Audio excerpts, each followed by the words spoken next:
The roads were quiet that Christmas morning, the kind of stillness that made every wreath and ribbon stand out brighter against the pale winter sky.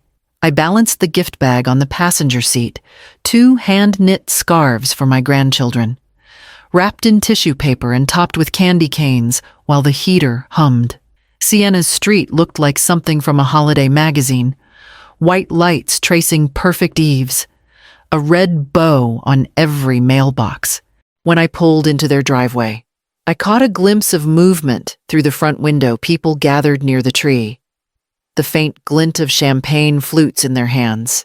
I walked up the front steps, my boots crunching lightly against the salted walkway, and knocked. Sienna opened the door wearing a fitted cranberry sweater and that polite smile she used on clients she didn't quite know what to do with. "Mom," she said, her voice carrying a note of surprise. "We weren't expecting you today." I hesitated, holding up the gift bag as if that explained everything. "I just wanted to drop these off for the kids." Behind her, laughter rippled from the living room. Victor Whitmore, her father-in-law, leaned back in an armchair, one hand gesturing broadly while Marjorie perched beside him, nodding as if every word deserved applause. The table in front of them was lined with plates of pastries and sliced fruit. "We're hosting a small, family-only brunch," Sienna continued, glancing over her shoulder. "Victor and Marjorie.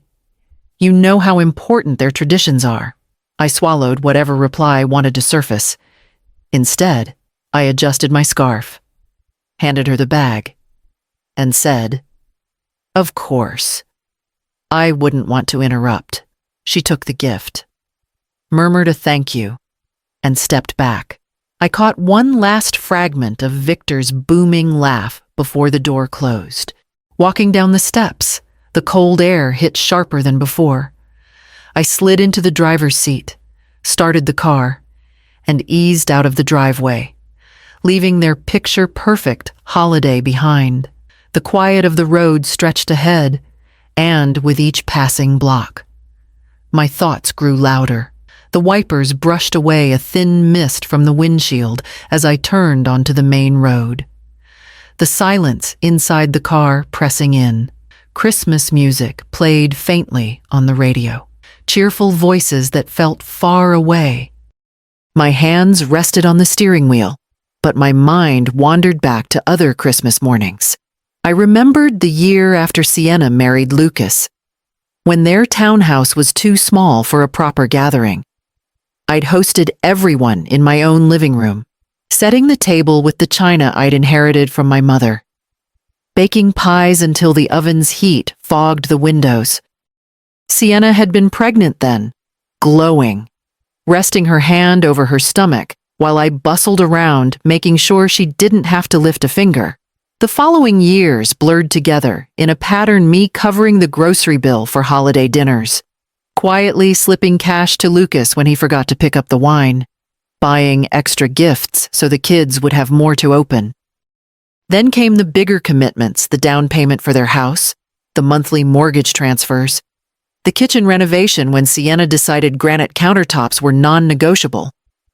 I could have taken a trip that summer, maybe gone to Maine, like I'd always dreamed. Instead, I patched the roof myself with a neighbor's ladder. I kept the old sofa long after the cushions sagged. I told myself it was temporary, that once they were on their feet, I could start thinking about myself again. But as the traffic lights passed in a slow rhythm, the warmth of those memories thinned. I hadn't just been helping, I'd been funding a life I was rarely invited to share. Somewhere along the way, generosity had become expectation, and expectation had hardened into entitlement. By the time I turned onto my street, the thought settled heavy in my chest.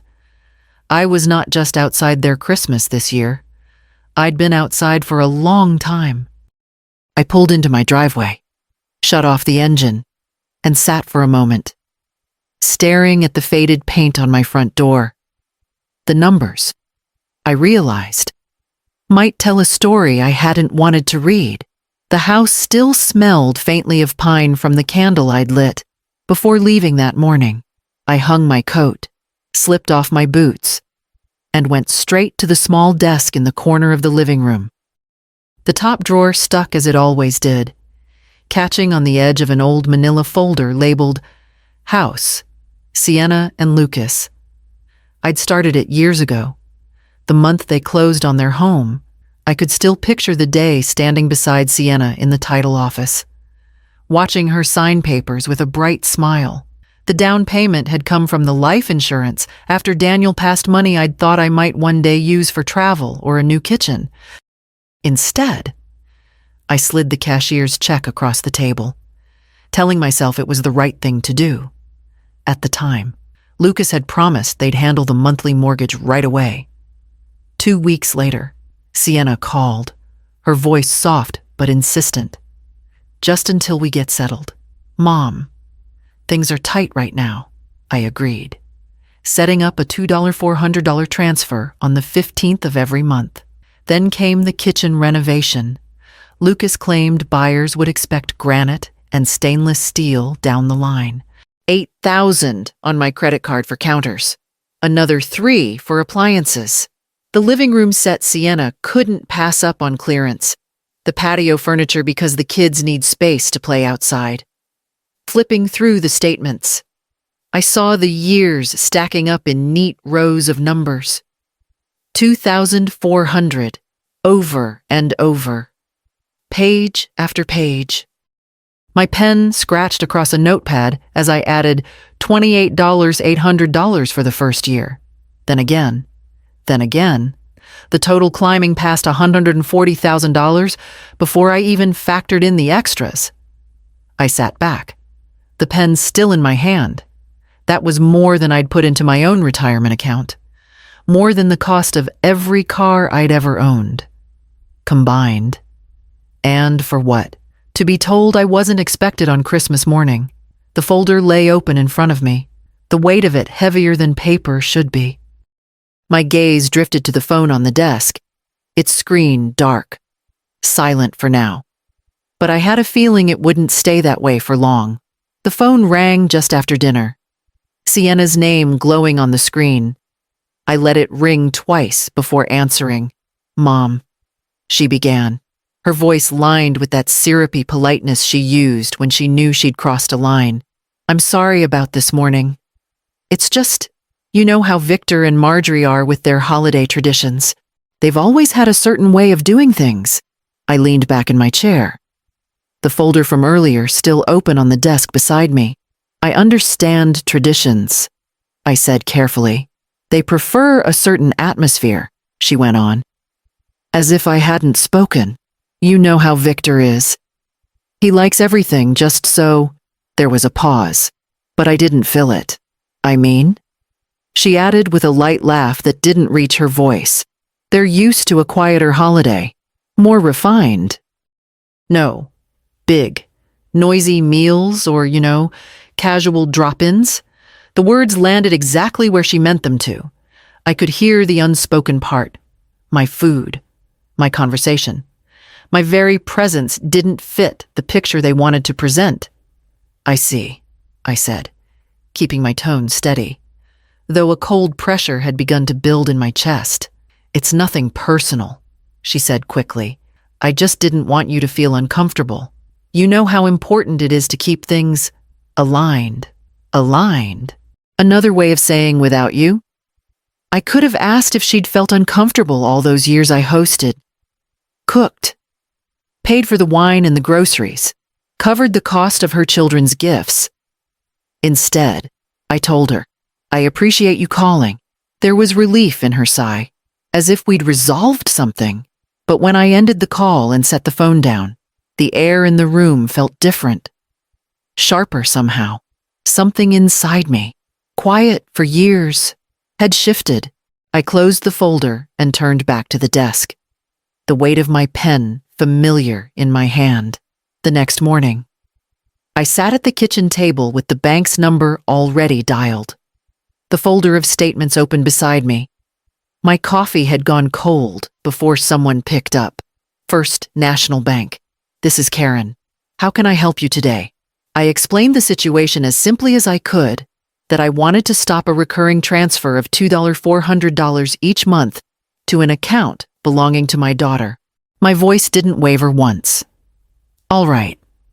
Mrs. Halstead," she said after a moment, fingers tapping at a keyboard somewhere on the other end. "I see the transfer here. Would you like it canceled effective immediately?" "Yes," I said. "Immediately." There was a pause.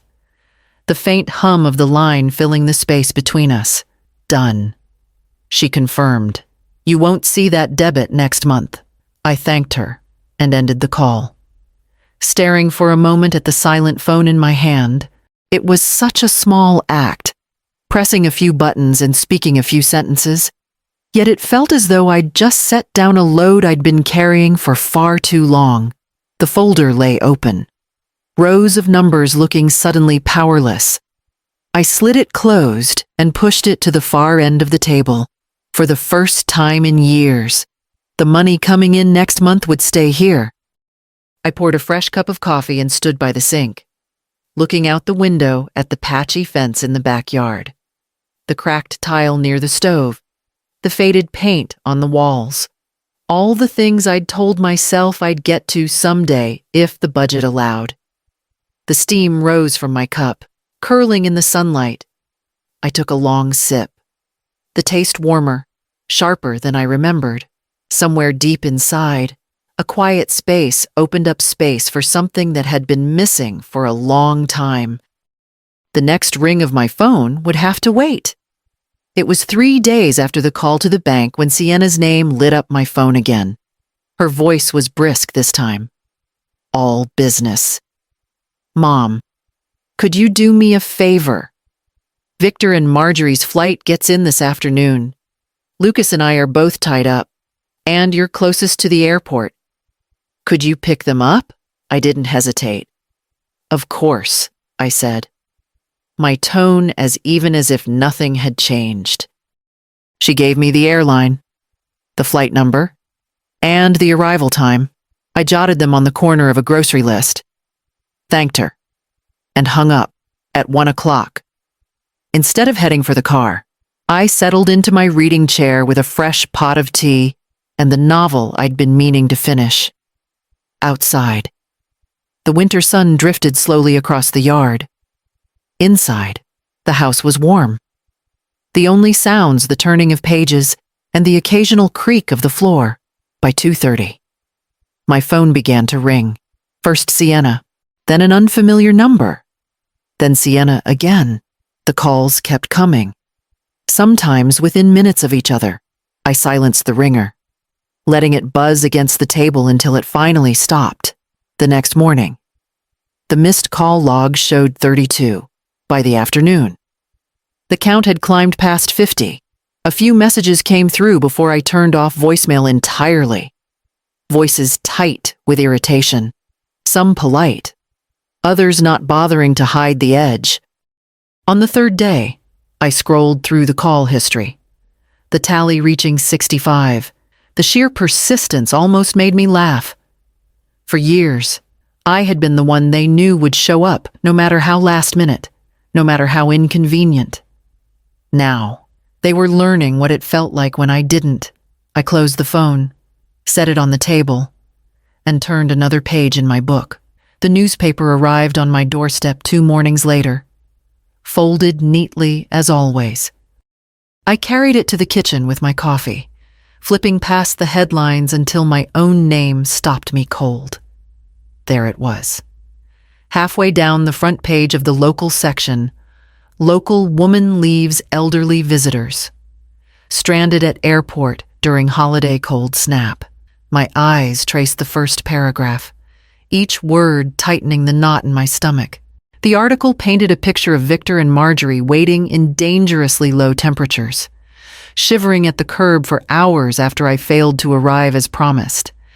It described me as a woman exhibiting erratic and troubling behavior in recent months, citing concern among those close to her.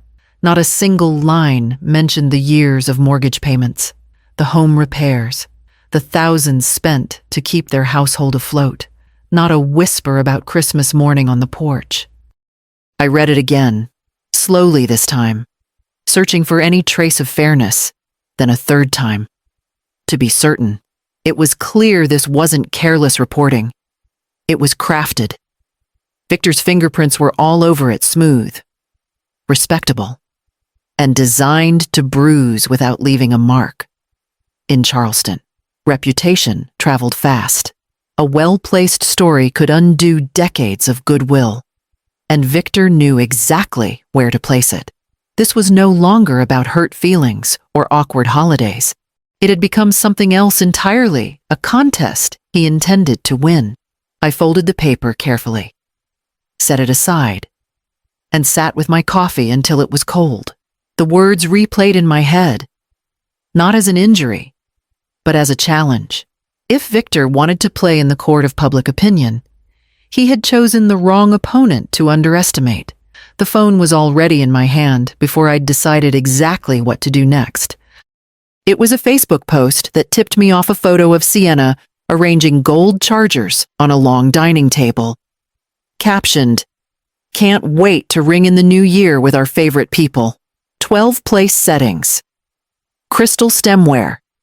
The kind of showy centerpiece you rent, not buy." The guest list in the comments read, like the social section of the paper, a councilman's wife, Lucas's top real estate client, Marjorie's charity board friends. I closed the laptop and went to the desk. The folder I'd been keeping was thick enough to bulge against the clasp. I spent the next 2 hours printing and collating 5 years of bank statements with the $2,400 mortgage transfers highlighted in yellow, credit card receipts for granite counters, patio furniture, and the sectional sofa she had to have. Alongside them, I added screenshots from their social media photos of the kitchen I'd paid for, their vacation in Aspen, the same month they'd told me they were too tight to cover utilities. Each stack went into a manila envelope, 12 in all, on top. I clipped a copy of the newspaper article. My handwritten notes in the margins lie beside the temperature claim, omitted next to the portrayal of me as unstable. By the time the sun set, the envelopes were in a leather tote.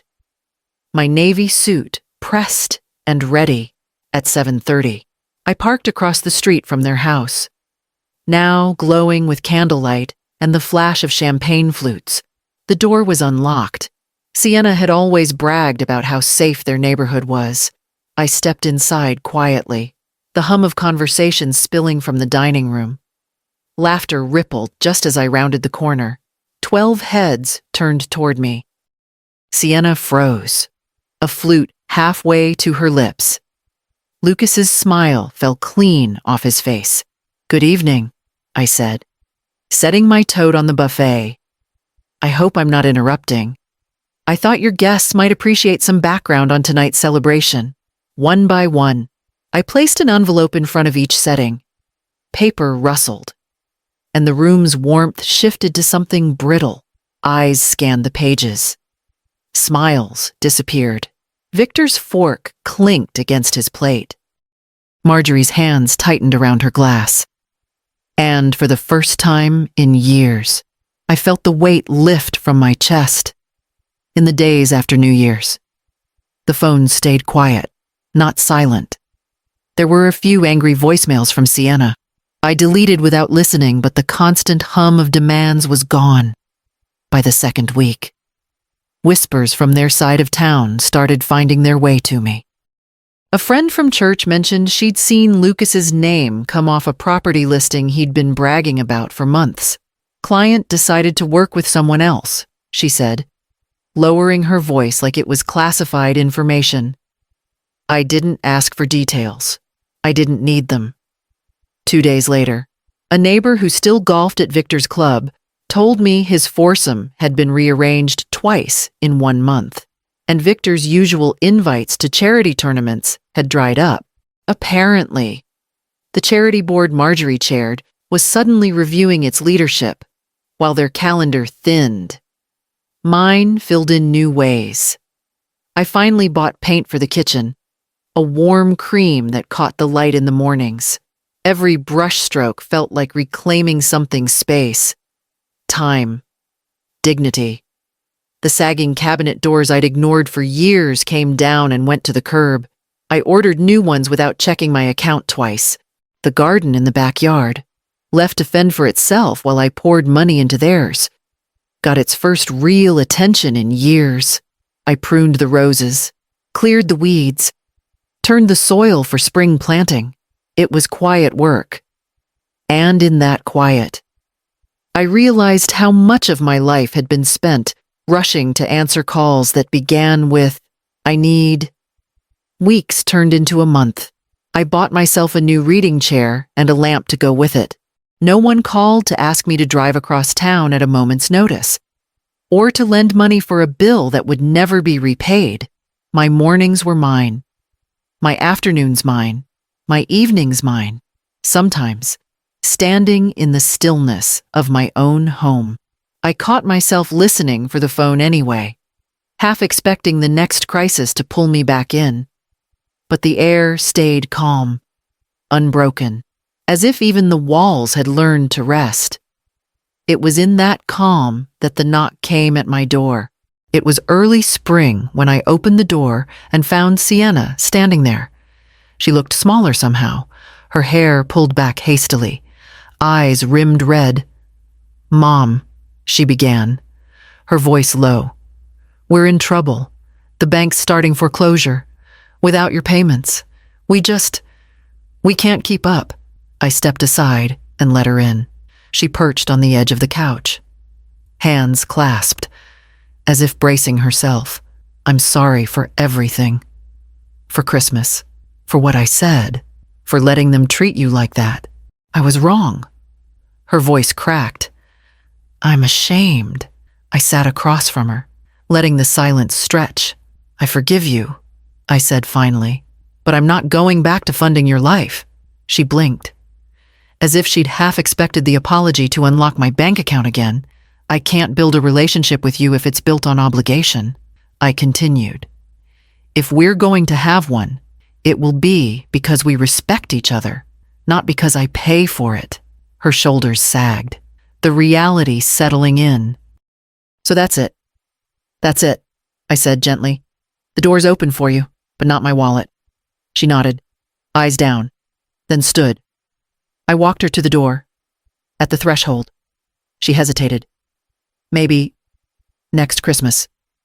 "Maybe," I said, and closed the door softly behind her.